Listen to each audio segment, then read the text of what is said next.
할렐루야. 한번 따라합시다. 하나님의 동역자. 그래요. 우리가 수요 또 고린도전서 강의 8번째 시간으로 하나님의 동역자라는 제목으로 말씀을 드리려고 합니다. 요즘은 박사학위를 받아도 성공한 사람이 아니고, 유명한 대학을 졸업했어도 성공한 사람이 아니고, 또 아무리 공부를 많이 하고 실력을 쌓아도 그 사람이 성공한 사람이 아닙니다. 요새는 어떤 사람이 성공한 사람이냐? 취직한 사람이 성공한 사람이에요. 대학원을 졸업하고 대학을 졸업한 사람들도 그 미화원이 되려고 원서를 냅니다. 요즘에는 취직을 못하면 아무리 잘난 사람도 잘난 사람이 아니에요. 취직된 사람이 요새는 성공자입니다. 박사학위를 받아도 취직하지 못하면 알아주질 않았습니다. 어떤 분은 좋은 대학에 그 올 A 성적으로 졸업하고 좋은 대학원을 좋은 성적으로 졸업했지만 아주 취직이 어려운 때 딱 취직이 되니까 그가 좋은 대학에 합격했을 때보다 더 기뻐하고 더 즐거워했습니다. 그래요, 여러분들.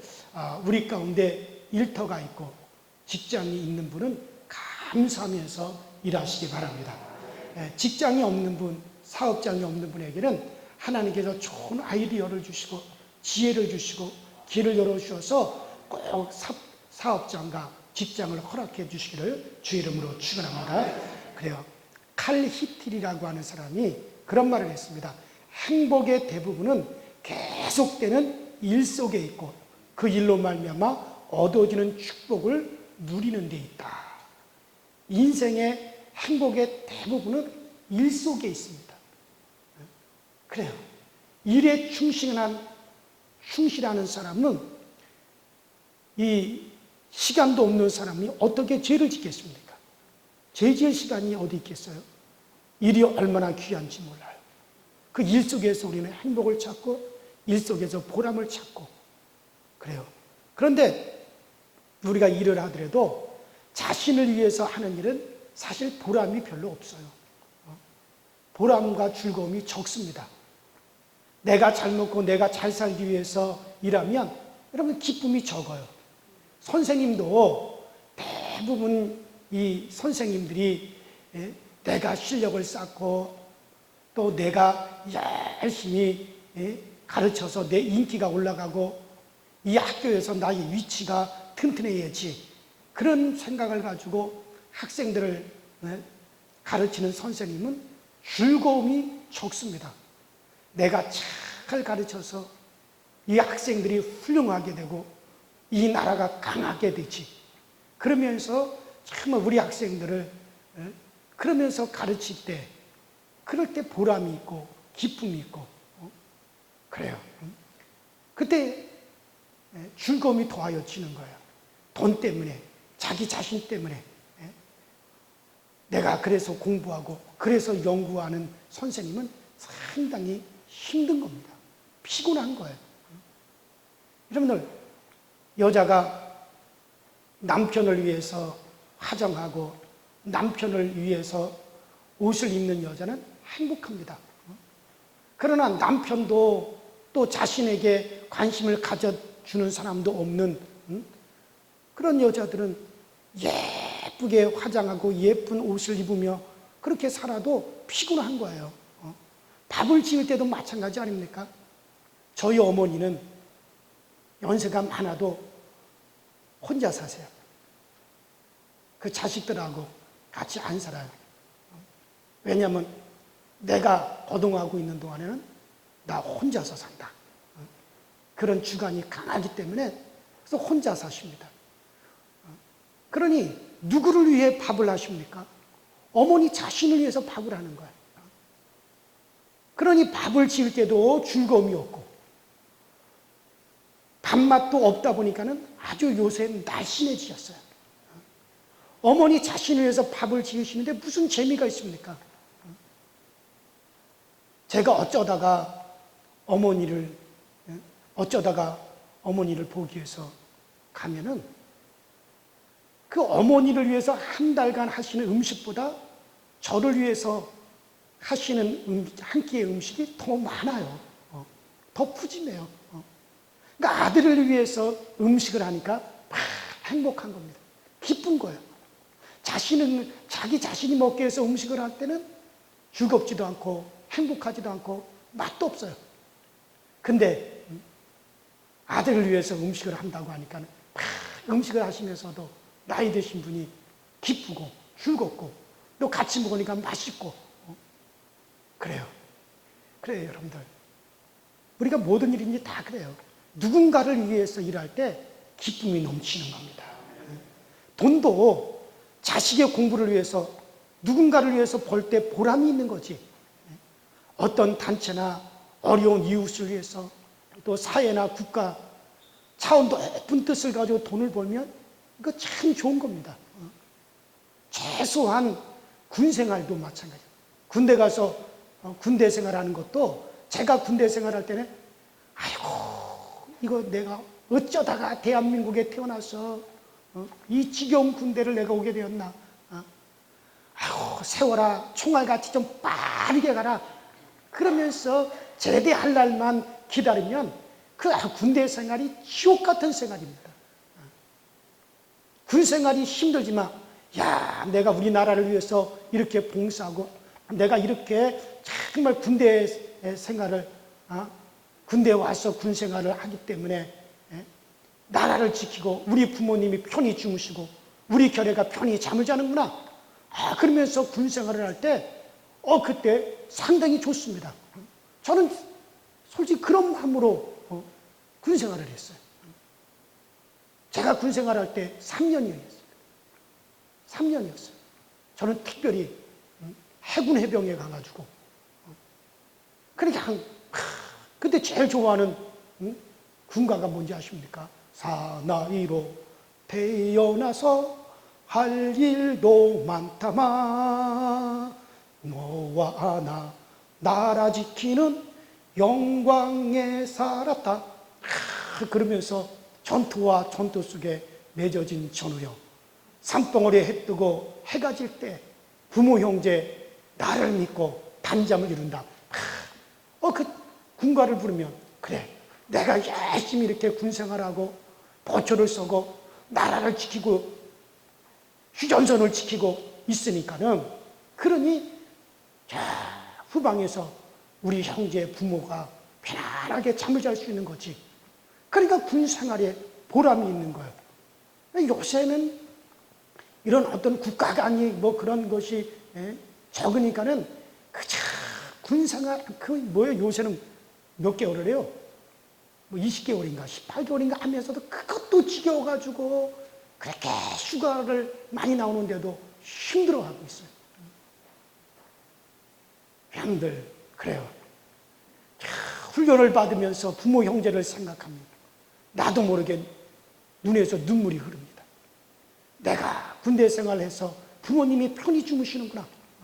그런 마음, 나라에 봉사한다는 조그마한 뜻만 있어도 그 군 생활에 의미가 있는 거예요.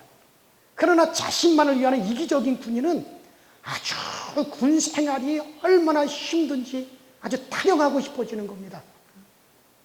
나 자신을 위해 열심히 일하는 것도 그것도 귀하지만 여러분들 가족이나 이웃 어떤 단체나 국가를 위해서 일하는 것은 더 값진 겁니다. 더 소중한 겁니다.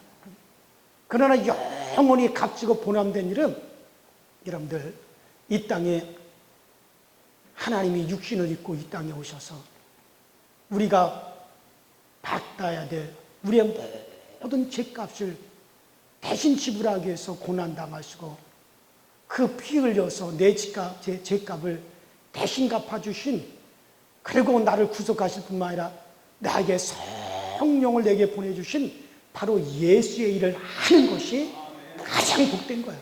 가장 보람 있는 겁니다.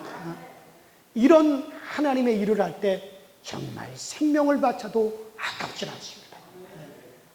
어떤 일을 여러분들 우리가 어떤 일에 내가 이 일을 하다가 내가 죽어도 좋다 내 생명을 다 쏟아도 좋다라고 하는 목적이 있는 사람은 참 행복한 사람입니다. 참 그 사람은 복된 사람입니다.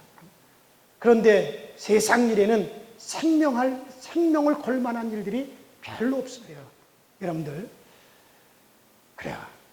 그러나 여러분들 정말 우리가 주를 위해서, 예수를 위해서, 나의 구주 되신 그분을 위해서 생명을 걸고 우리가 그분의 일을 하는 것에 대해서는 결단코 우리 주님께 잊지 아니하십니다. 가장 값진 일인 겁니다. 그래요. 나라를 위해, 임금을 위해 목숨을 걸어도 막막합니다. 자, 그러나 우리 주님의 일을, 그것은 정말 우리가 내 생명을 걸어도 그건 아깝지 않습니다. 자, 그러면 하나님의 일이 무엇입니까? 자, 하나님의 일은 요한복음 6장 28절, 저희가 묻되 우리가 어떻게 하여야 하나님의 일을 하오리까? 예수께서 대답하여 가라사대 하나님의 보내신 자 그분이 믿는 것이 그의 일을 하는 것이 곧 하나님의 일을 하는 것입니다. 바로, 그리고 또 여러분들 그 예수 그리스도께서 그 뭔가 피를 주시고 세우신 교회를 위해서 일하는 것이 하나님의 일인 줄로 믿습니다. 오늘 본문 9절에 너희는 하나님의 밭이요 하나님의 집이니라 라고 말씀하십니다. 따라합시다. 교회는 하나님의 밭이요 하나님의 집이다. 그래요. 크게 보면 내 아들, 딸을 기르는 것도 하나님의 일이고, 남편을 섬기는 것도 하나님의 일이고, 내 부모님을 섬기는 것도 하나님의 일이고, 열심히 직장에 가서 가족을 위해서, 사회를 위해서 열심히 여러분들 일하는 것도 하나님의 일이지만, 여러분 좁게 우리가 구분해 보면 역시 교회를 위해서 일하는 것이 하나님의 일입니다. 오늘 본문에 그런즉 아볼로는 무엇이며 바울은 무엇이뇨? 저희는 사역자들이니라. 그래요. 아볼로나 바울이나 그저 교회의 일꾼이라는 겁니다. 하나님 밭의 주인은 하나님이십니다. 여러분 복음의 씨를 뿌린 바울도 하나님의 일꾼입니다. 그들은 사역자들이에요. 사역자가 영어로는 servant라 그래요. 하나님의 일꾼입니다. 흔히 우리가 서비스라는 말을 하죠. 서비스라고 하는 그런 말을 많이 합니다. 우리가 배구할 때도 서브로 보내라, 서브하죠. 그러니까 이 서번트, 이거는 뭐냐? 제공해 주는 거예요. 보내주는 거예요. 제공해 준다. 그런 말이죠. 그러니까는 사역자, 이 서번트라고 하는 것은 성도를 위해서 열심히 공급해 주고, 제공해 주고, 영적인 것도 제공해 주고, 말씀도 제공해 주고, 이 제공해 주는 자들이 바로 사역자라는 말이에요. 제가 사역자이기 때문에 여러분들에게 말씀을 제공하고, 영적인 것을 제공하고, 어떻게 하면 은혜 받을 수 있는 길로 여러분들을 제공해 주고, 그렇기 때문에 저는 사역자가 되는 거죠. 그러니까 그래서 바로 이 하나님의 일꾼들, 저희는 사역자들이라, 제공해 주는 자들이라는 거죠. 다 제공해 주는 그런 사람들이라는 거죠.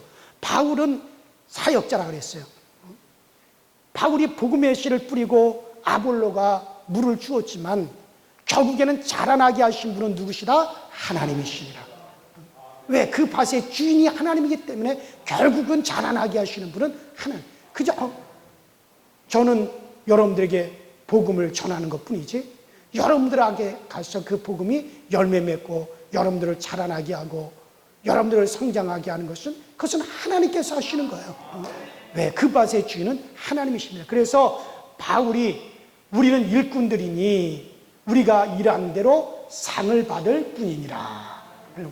각자 자기의 일하는 대로 자기의 상을 받으리라. 오늘 본문 8절에 그렇게 말씀하고 있습니다.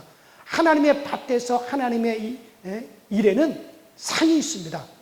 사도 바울이 하나님을 위해서 일한 것은 첫 번째 그가 은혜에 감사해서고, 두 번째로는 내가 이 일을 하지 않으면 은혜 받고도 내가 이 일을 하지 아니하면 내가 하나님 앞에 화를 당할까 봐, 그래서 자기는 이 일을 한다는 거예요.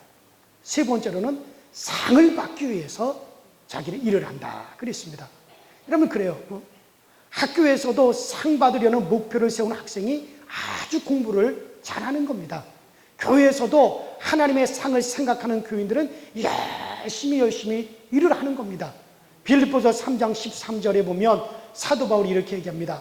사도 바울은 자기가 내가 한 일은 다 잊어버리고 오직 앞에 있는 표대를 찾기 위하여 예수 그리스도 안에서 우리를 부르신 자의 그 부르심의 상을 위하여 내가 달려가노라. 그러니까 그 상을 위해서 자기는 열심히 달려간다고 바울은 그렇게 말을 했습니다. 그래요. 사도 바울은 모든 사도 중에 챔피언같이 열심히 일을 하고 그가 충성한 것은 그저 하나님께서 정하신 상을 잡기 위해서 자기는 열심히 그렇게 달려가고 있다고 그랬어요. 골프 선수들이 그렇게 열심히 하는 것은 챔피언이 되면 엄청난 상금이 있기 때문에 열심히 하는 거예요. 챔피언이 되어도 1원도 주지 않고 그저 상장 하나만 달랑 준다면 누가 그렇게 열심히 하겠습니까? 올림픽 경기에서 금메달을 따면 상금도 크니까는 그 금메달을 따기 위해서 그렇게 열심히 노력하고 그저 금메달 하나 받고 메달만 당그렁이 그거 하나만 딸랑 받는다면 누가 그렇게 열심히 하겠습니까? 그 뒤에 상이 있기 때문에 상금이 있기 때문에 열심히 하는 겁니다.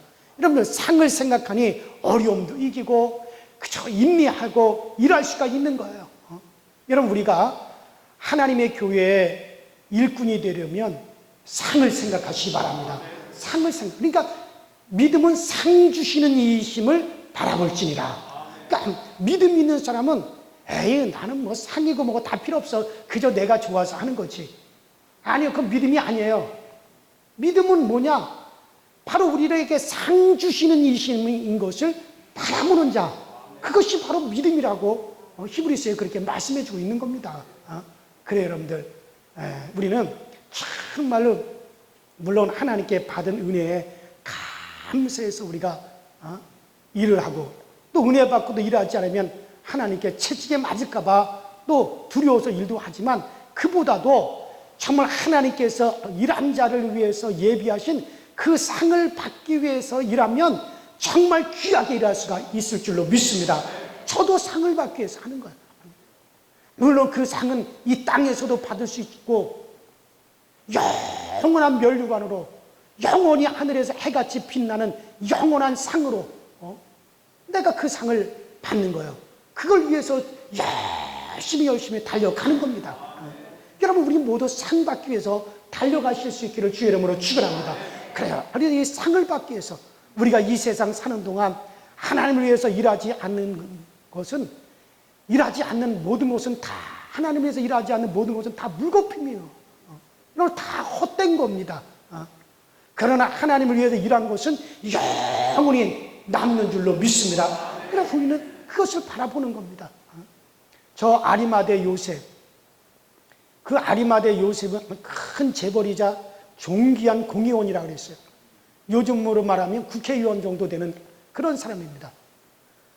그가 십자가에 못 박히신 예수님께서 그날 오후 3시경에 돌아가셔서 나무에 달려 쭉 늘어져 있었어요. 그러나 아무도 그 빌라도와 로마 군인들이 겁이 나서 아무도 예수님의 장례식을 치러주는 자가 아무도 없었습니다. 함부로 나섰다가는 죽으니까. 자, 해가 다 져가는데 그 십자가에 달리는 예수님의 시신을 내려서 장례를 치러주는 사람이 아무도 없었습니다. 그런데 마가복음 15장 43절부터 보니까 그때 아리마대 요셉이 자기 생명을 걸고 당돌하게 빌라도에게 와서 말을 합니다. 각하, 예수님의 시신을 제게 주십시오. 제가 장사하겠습니다. 아니 벌써 죽었어? 빌라도는 백부장을 불러서 예수님의 죽음을 확인했습니다. 예수님이 죽은 것이 틀림없으니까 그때 빌라도가 아리마대 요셉에게 장사를 치르도록 허락을 했습니다. 아리마대 요셉은 자신을 위해서 준비해둔 새 무덤에 제일 귀한 옷감인 세마포로 예수님의 시신을 싸가지고 그리고 장례를 치렀습니다. 그것은 목숨을 건 일이었습니다.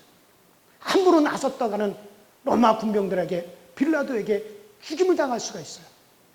생명을 걸고 아리마대 요셉이 그것은 나가서 그렇게 목숨을 걸고 그 일을 한 겁니다. 만일 아리마대 요셉이 자기를 위해서 다 써버리고 예수님을 위해서 아무것도 하지 않았다면 그의 이름은 없어지고 사라지고 말았을 겁니다. 존귀한 공의원 부자 아무것도 없이 다 사라졌을 것인데 그가 주님을 위해서 일을 했기 때문에 뭔가를 했기 때문에 그러한 것들이 성경에 기록되고 또 천국에서도 그가 받을 상이 크리라 믿습니다. 그래요. 시편 6편 5절부터 보면은 사망 중에서 주를 기억함이 없사오니 음부에서 주께 감사할 자가 누구리까? 여러분, 일이라고 하는 것은 우리가 살아있을 때만이 할 수가 있어요. 감사도 우리가 살아있을 때만 감사할 수 있어요. 우리가 살아있을 동안에만 교회를 위해서, 주님의 몸된 교회를 위해서 우리가 일을 할 수가 있지, 죽으면 못합니다. 사람은 언제 죽을지 모릅니다. 전에 제가 자란 동네에서 한 분은 주무시다가 매주에 맞아 죽었어요. 옛날에는 매주를 갖다가 방에다가 이렇게 벼름 쪽에다가 이렇게 걸어놓고 또 나무를 쭉 치고 거기다 매주를 갖다가 안방에다 주렁주렁 걸어놨잖아요. 그 안방에서 그 밑에서 자는데 매주가 그냥 뚝 떨어져가지고 그거 맞고서는 죽었어요. 아니, 매달아 놓은 매주가 떨어져서 그 매주에 맞아 죽는 것이, 매주에 맞아 죽을 거라고 누가 그걸 생각을 해봤겠습니까? 여러분들 그래요. 제가 아는 한 분은 그 회사 일 마치고 피곤하다고 그 사우나에 가서, 스팀 사우나에 가서 이렇게 앉아있다가 스르르 잠이 들었는데 그만 거기서 스팀 사우나에서 자다가 죽었어요. 그래 거기서 시체로 나왔습니다. 그 스팀 사우나 들어가서 죽을 줄을 그날 아침에 출근할 때 어떻게 알았겠습니까? 여러분 그래요. 우리의 인생이 끝나면 주님의 일을 하고 싶어도 절대 못합니다. 전도 하고 싶어도 못하고 속장, 지역장도 하고 싶어도 못합니다. 기회가 없습니다. 그래서 찬송가에도 일할 수 없는 밤이 속히 오리라, 그렇게 찬송가 가사도 나와 있지 않습니까? 일할 수 없는 날이 속히 옵니다. 속히 온단 말이에요. 요한계시록 22장 12절에 보라, 내가 속히 오리니 내가 줄 상이 내게 있어 각 사람의 그 일한 대로 갚아주리라. 분명히 우리 주님께서 반드시 각 사람이 일한 대로 갚아주리라고 그렇게 말씀하셨습니다. 교회는 하나님의 밭이에요. 밭은 넥타이 메고 겉옷 입고 있는 것이 아닙니다. 옷을 벗어놓고 일하는 것이 밭이에요. 교회는 일꾼들이 모여 일하는 것입니다. 그런데 이 고린도 교회 교인들은 어린아이 같아가지고, 야, 나는 바울파다, 나는 베드로파다, 아니야, 나는 아볼로파다, 그러면서 서로 시기하고 분쟁하니 일하라고 바울 사도가 지금 이걸 기록하고 있는 거예요. 야, 고린도 교회인들아, 어린아이들처럼 그렇게 당을 지어가지고 서로 싸우지 말고 서로 장론하지 말고 너희들 일해야 되는 것이 아니냐. 교회는 하나님의 밭이다. 우리는 사역자들이다. 너희들은 그 교회에서 일꾼들이다. 근데 일을 해야 되지. 어쩌여 거기서 파당을 지어가지고 싸움만 하느냐. 그래서 바울 사도가 그래서 이 말씀을 고린도 교회에다 쓰고 있는 거예요. 일해야 상이 있고 축복이 있으니 희생하지 말고 일하라는 겁니다. 여러분, 교회는 분쟁하고 절대로 시기하는 곳이 아닙니다. 내 패거리, 네 패거리 하며 다투는 곳이 절대 아닙니다. 서로 높아지려고 하는 곳이 아닙니다. 교회에서도 마귀가 들어가면요, 교회에서도 막 싸움이 일어나요. 내가 전에 있었던 교회는요, 주일날 경찰관이 와서 총 들고 통 메고 다 보추 서고 있었어요. 왜? 교인들끼리 싸우니까. 그게 무슨 망신입니까? 그게 무슨 망신이에요? 사단이 들어가서 그 교회가 그렇게 난리가 나고. 여러분들, 우리 교회는 정말 주님 오시는 그날까지 절대 교회에서 이패 첩패 그런 다툼이 없게 되기를 주 이름으로 축원합니다. 하나가 되어야 되죠. 그저 교회가 하나가 되죠. 절대 목회자 때문에도 교인들은 나누어지면 안 돼요. 누구 때문에도 나누어지면 안 돼요. 목회자 때문에 교회가 나누어지면 목사가 사단이요. 장로님들 때문에 교회가 나누어지면 장로님들이 사단이 되는 거예요. 누구 때문에도 주님의 교회는 나누어져서는 안 돼요. 주님 오시는 그날까지 교회는 다 하나가 되고 한 몸인데, 한 몸이란 말이에요. 여러분, 우리를 갖다 이 강서제일교회를, 이 교회에 우리를 모시고 줄로 재어서 구역을 지어주시며 너는 이 교회에서 한 몸 되어라. 이 교회를 통해서 충성하고 와라. 그리고 우리를 한 몸으로 만들어줬으면 열심히 하나됨을 지켜나가야 된다. 그 성경에서 뭐라 했습니까? 하나됨을 지키라 그랬어요. 따라합시다. 하나됨을 지키자. 하나됨을 지켜나가야 됩니다. 그럴 때 상이 있는 거야. 그래서 서로 하나 되기 위해서 일을 하셔야 됩니다. 그래요. 교회에서 시시하게 그냥 자랑이나 하고, 세 아이가 모여서 자랑을 했습니다. 첫째 아이가 말했습니다. 야, 우리 아빠는 물속에 한번 잠수하면 100m까지 간다 하고 자랑을 했어요. 그러니까 야, 우리 아빠는 한번 물속에 잠수하면 200m를 간다. 그러니까 그걸 가만히 듣던 셋째 아이가 야, 우리 아빠는 작년 여름에 물속에 들어가셨는데 아직까지 안 나온다. 자꾸 자랑하고 싶어하는 사람은 악입니다. 어린아이예요. 우리는 그런 자랑하지 마시고 교회는 겸손하게 상대방을 높여주는 거예요. 자꾸 상대방을 높여주고, 그리고 교회는 그 다음에 일하는 곳이 교회입니다. 아유, 목사님, 저는 재주도 없고요, 재능도 없고요, 물질도 없고요, 제가 무슨 일을 하겠어요? 아유, 또 나이도 먹었는데 내가 무슨 일을 하겠어요? 여러분들, 교회는요, 기도의 동역자들이 필요한 거예요. 교회 기도의 동역자로서 일하는 게 얼마나 큰지 아십니까? 제가 경상북도 청도에 내려가서 교회를 시작을 했는데요, 정말 기가 막히게 일들이 잘 됐어요. 기가 막히게 일들이 정말 잘 됐어요. 막 그냥 막 신학대학 졸업하고 거기 가서 일을 하는데, 세상에 여러분들, 그때 당시 6억 5천만 원짜리 땅을 다 샀단 말이에요. 그때 제 나이가 26살이었어요. 88년도 겨울에 가가지고 올림픽이 있던 해. 그런데 그때 여러분들, 지금부터 32년 전인데 그때 6억 5천이면 어마어마하게 큰 돈이잖아요. 근데 26살에 가서 그걸 사고, 처음에 교회 딱 갔더니 이 손가락에도 안 들어요. 교인들이 안 모여요. 근데 막 열심히 했더니 교인들이 막 120명, 130명씩 막 생기고 만들어나고 얼마나 막. 그래서 야, 내가 유능해서 그런가 보다, 그런 줄 알았어요. 어느 날 이렇게 강단에서 기도하다가 이렇게 자는데,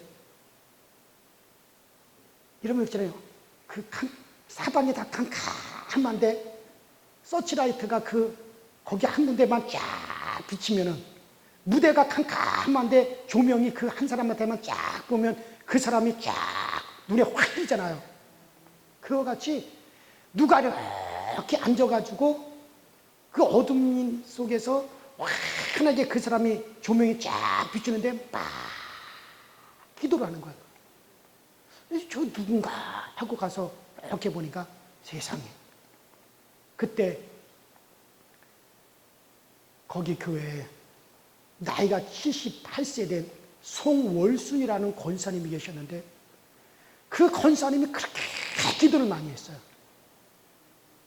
내가 처음 목회를 시작하려고 그 대구지방 감리사님한테 찾아가서 이 지방에서 목회를 하겠습니다. 그랬더니 그 감리사님이 당부하는 게 뭐냐면, 교인보다 절대 새벽 기도 때 먼저 일어나지 마라. 교인들 다 갈 때까지 강단에 꿇어 엎드려 기도해라. 그래야 교회가 된다. 해 뜰 때까지, 해 뜨기 전까지는 강단에서 내려올 생각 하지 마라. 그걸 얘기해요. 그래서 제가 머릿속에 꽉 집어넣었어요. 해가 떠오를 때까지 강단에서 일어나지 않는다. 절대 교인들보다 강단에서 먼저 일어나 나오지 않는다. 다짐을 했어요. 근데 이제 그 송월순이라는 권사님이, 그분이 이제 왔는데, 야, 이분은요, 새벽에도 끝나고 3시간을 넘게 기도를 하는 거예요. 감리사님이 분명히 절대 교인보다 먼저 일어나지 말라 그랬거든요. 그러니까는 이분이 3시간씩 기도하고, 그리 7시, 8시까지 기도를 하니 이걸 어떻게 합니까? 그래서 내가 지금은 무릎이 아파가지고 무릎을 꿇지 못하고 강단에서 무릎을 꿇지 않고 제가 기도를 하지만, 그때는 무릎 꿇는데 다리에 쥐가 나고 무릎에 감각이 없어요. 그분도 무릎을 꿇고 기도하고 나도 무릎을 꿇고 기도하는데, 그래서 제가 그 약속을 못 지켰어요. 딱 한 번, 그분이 청도역에서 7시 30분 열차를 타고, 통일호 열차를 타고 서울에 아들네 집에 간다라고 하는 그 정보를 입수했어요. 그래서 그날 아침만큼은 이분이 절대로 늦게까지 기도하지 않는다. 그래서 그걸 알았기 때문에 그때는 제가 아주 그분보다 더 오래 내가 기도했어요. 그전에는 대부분이 그렇게 기도를 많이 했어요. 이 송월순이라는 권사님 있질 않아요. 그런데 하나님께서 네가 그렇게 목회가 잘 풀려지고 교회가 그렇게 잘 되고 교회가 이렇게 붕된 것이 네가 잘나서 한 게 아니다. 이걸 하나님께서 쫙 기도하는데 하나님 환상 중에 보여주시더라고요. 바로 그 권사님이 무릎을 꿇고 기도하는 모습이 쫙 빛이 쫙 그분에게 비춰져 있는 거예요. 이분의 기도 때문에 내가 여기서 이렇게 목회에 성공할 수가 있었구나. 그래, 여러분들, 기도가 얼마나 중요한지 몰라요. 기도의 동역자들이 되어 주셔야 됩니다. 기도의 일꾼들이 되어 주셔야 돼요. 여러분들, 어느 교회마다 기도의 일꾼들, 기도의 동역자를 세운 사람들이 있어요. 근데 그런 분들이 교만하잖아요. 그러면 하나님이 싹 갈아치워 버려요. 싹 갈아치우고 다른 사람이 그 자리를 차지해버린단 말이에요. 근데 그 기도의 동역자, 그 상급이라는 거요, 엄청나게 큽니다. 왜 아멘들 안 하세요? 여러분들, 기도의 동역자가 정말 얼마나 필요한지 몰라요. 그래요.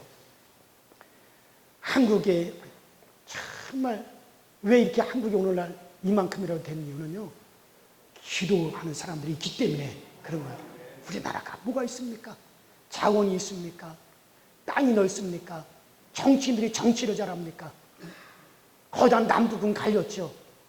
우리나라가 이렇게 경제 대국이, 세계에서 경제 대국, 여러분들 8위, 9위입니다. 우리나라가. 엄청난 거죠. 이게 다 뭡니까? 교회마다 기도의 동역자들이 나라와 민족을 위해서 기도하기 때문에 이렇게 되어진 거예요. 여러분 보세요.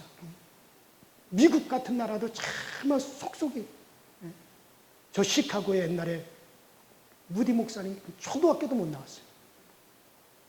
글도 읽을 줄 몰라요. 그런데 그런 무디 목사님은 어떻게 그렇게 세계적인 목사가 되었고 미국을 일깨워서 그런 목사님이 되었습니까? 그분 뒤에는 기도의 동력자들이 그렇게 많았단 말이에요. 그 무디 목사님은 어디에 집회를 가면요 120명의 사람들이 그 강단의 밑에 기도실에 모여가지고 120명이 오직 무디 목사님만을 위해서 기도해요. 아유 하나님, 우리 무디 목사님은 초등학교도 못 나왔어요. 글도 제대로 몰라요. 그러한 무디 목사님을 하나님이 잡아주셔야 돼요. 그래야 큰 일을 할 수 있어요. 그분들이 24시간 계속 교대하면서 무디 목사님을 위해서 기도를 하기 때문에 그 무디 목사가 그 엄청난 일을 한 거예요. 그 엄청난 일을 할 수 있었던 것이죠. 그래 여러분들, 기도의 동력자가 있어야 됩니다. 정말 기도의 동력자. 그저 교회 기도 못하도록 교회마다 다 걸어잠고 교회 문 다 걸어잠그는 저 북한 같은 데 보십시오. 적골이 되지 않습니까? 옛날에 구소련이 여러분들 보세요.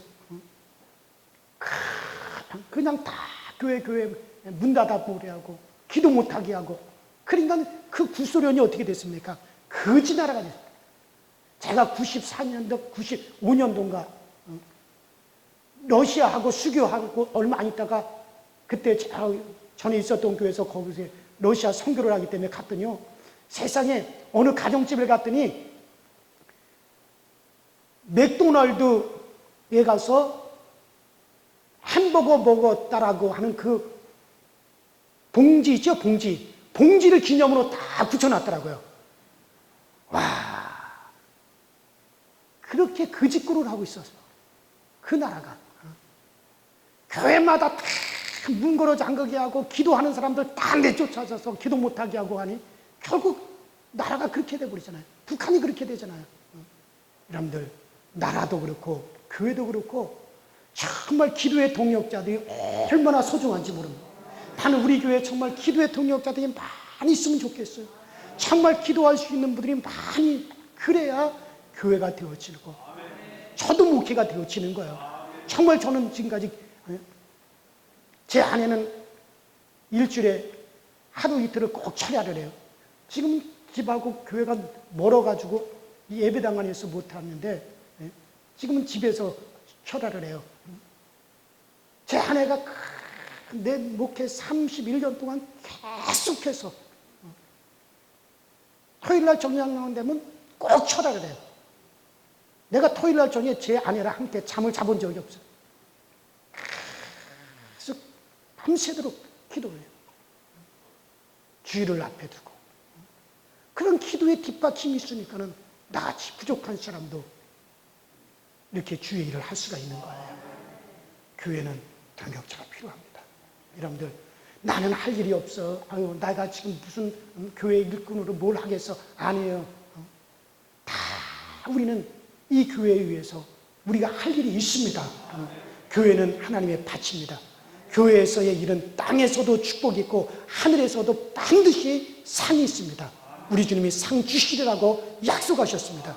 우리 인생에는 매일 두 갈래 길이 있어요. 하나님 앞에 바로 가고 열심히 일하면 축복이 넘치고, 하나님 앞에 가서 안 될 길로 가면 시험만 오고 환난이 오고 재앙이 오고 또 영원히 후회할 일만 있는 겁니다. 우리 모두 복된 길, 하나님의 교회의 일, 정말 하나님의 일, 하나님 밭의 일을 그 길로 여러분들 귀하게 달려갈 수 있게 되길 주의 이름으로 축원합니다. 주의 이름으로 축원합니다. 우리 이 시간에 다 같이 합심해서 기도하십시다. 이 시간에 기도할 때, 하나님, 교회는 우리 주님의 밭입니다. 우리는 이 교회, 주님의 밭인 이 교회에서 우리는 일꾼으로 부름을 받았습니다. 어떤 일이든지 정말 우리는 이 일을 할 수 있는 저희들이 되어지게 하여 주시옵소서. 우리 이 시간에 다 같이 주여 한 번 부르고 합심해서 기도하시다 자유롭게 돌아가시고 내일 새벽에 만나겠습니다. 다 같이 주여 한 번 부릅니다. 주여.